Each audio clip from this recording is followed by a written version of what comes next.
Money is something that all of humanity desires and strives for. But how can we truly possess it without knowing its history? Here is the history of money. According to the common narrative about the history of money, people first engaged in barter.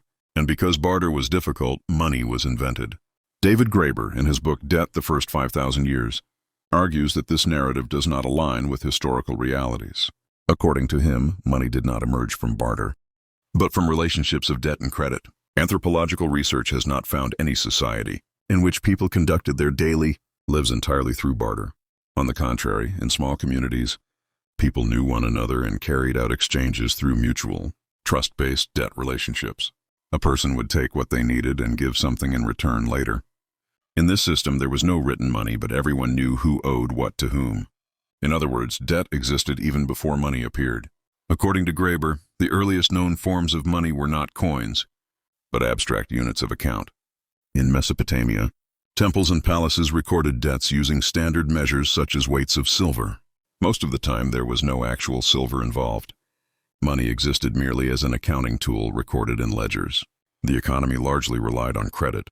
Debt is not only an economic concept, but also a moral one. The idea that debts must be paid has been accepted as a powerful principle throughout history.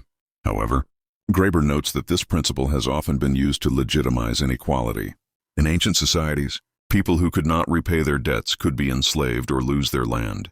When this situation led to social crises, rulers were forced to make decisions that erased debts. This shows that debt is not fixed, but a relationship regulated politically.